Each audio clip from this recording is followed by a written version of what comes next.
அஸ்ஸலாமு அலைக்கும் வியூவர்ஸ். இன்றைக்கி நம்ம எல்லாருக்கும் ரொம்ப பிடிச்ச பிரெட் அல்வா பிரெட்டே இல்லாமல் எப்படி செய்கிறதுன்னு தான் பார்க்க போகிறோம். அதுக்கு முன்னால் நம்ம சேனலை ஃபஸ்ட் டைம் பார்க்குறீங்கன்னா நம்ம ராமநாதபுரம் சமையலை சப்ஸ்கிரைப் பண்ணி கூடவே பெல் ஐக்கானை கிளிக் பண்ணிக்கோங்க. அப்போ தான் நாங்கள் போடக்கூடிய புது புது வீடியோஸ் உங்களுக்கு நோட்டிஃபிகேஷனில் வரும். வாங்க எப்படி செய்யலாம் பார்க்கலாம். இன்றைக்கி நம்ம செய்ய போகிற அல்வாவுக்கு ப்ரெட்டுக்கு பதிலாக ரஸ்க் எடுத்துருக்கிறேன். 10 ரூபா பாக்கெட் தான் எடுத்திருக்கேன். இந்த 10 ரூபா பாக்கெட்டில் நமக்கு 350 கிராம் கிட்ட அல்வா கிடைக்கும். இதில் மொத்தம் 7 ரஸ்க் இருந்தது. இது நம்ம மிக்ஸி ஜாரில் சேர்த்து நல்லா பவுட்ரு பண்ணி எடுத்துக்கிறலாம். இப்போ இதை அரைச்சி எடுத்தாச்சு. இது போல் நீங்களும் ஸ்மூத் பவுடர் ஆக்கிக்கோங்க. இப்போ இதை பவுட்ரு பண்ணி எடுத்ததுக்கப்புறம் 65 கிராம் இருக்குது. இந்த 65 கிராம் பவுடரை நான் ஒரு கப்பில் வர மாதிரி மெஷர் பண்ணியிருக்கேன். நீங்கள் கப் மெஷர்மெண்ட்டில் செய்கிறதா இருந்தாலும் கிராம் மெஷர்மெண்ட்டில் செய்கிறதா இருந்தாலும் இந்த வீடியோ உங்களுக்கு ரொம்ப ஹெல்ப்ஃபுல்லாக இருக்கும். ஸோ வீடியோவை ஸ்கிப் பண்ணாமல் ஃபுல்லாக பாருங்கள். ஸ்டவ் ஆன் பண்ணி ஒரு கடாய் வச்சுருக்கேன். கடாயில் 10 ml நெய் சேர்க்குறேன். இது 3 ஸ்பூன் அளவு நெய்.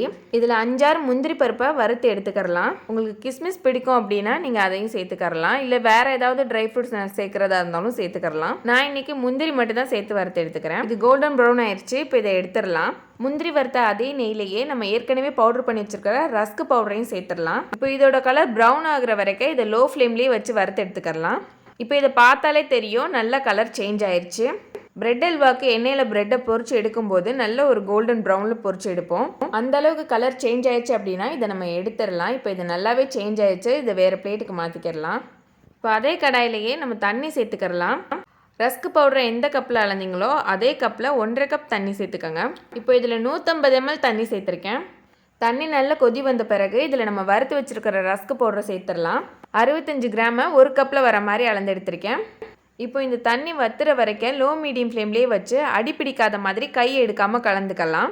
இப்போ இதில் சேர்த்த தண்ணி எல்லாமே வற்றின பிறகு இதில் 50 ml காய்ச்சாத பால் சேர்க்குறேன். கப் அளவுக்கு அரை கப் எடுத்திருக்கேன். காய்ச்சாத தான் சேர்க்கணுங்கிறது கிடையாது. காய்ச்சியும் சேர்க்கலாம், காய்ச்சாமலும் சேர்க்கலாம். இதுவும் வத்துற வரைக்கும் அடிப்பிடிக்காத மாதிரி கையை எடுக்காமல் லோ மீடியம் ஃப்ளேம்லேயே வச்சு கலந்துக்கலாம்.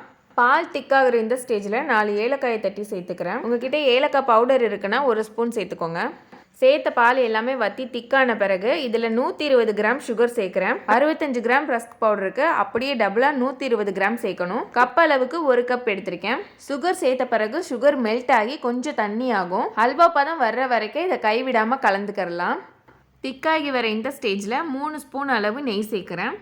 ரஸ்க்கு நெய்யை நல்லா இழுக்கிற வரைக்கும் அடிப்பிடிக்காத மாதிரி கைவிடாமல் கலந்துக்கிறலாம்.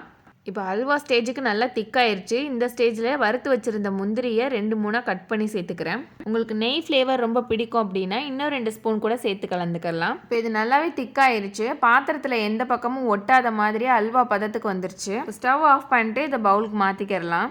ரொம்பவே டேஸ்டான ரஸ்க் அல்வா ரெடி பண்ணியாச்சு. இப்போ நிறைய கல்யாண வீடுகளில் கூட ரஸ்க் அல்வா ரொம்பவே ஃபேமஸாக இருக்குது. ரஸ்கில் பண்ணாலும் இதோட டேஸ்ட் அப்படியே பிரெட் அல்வா போலவே இருக்கும்.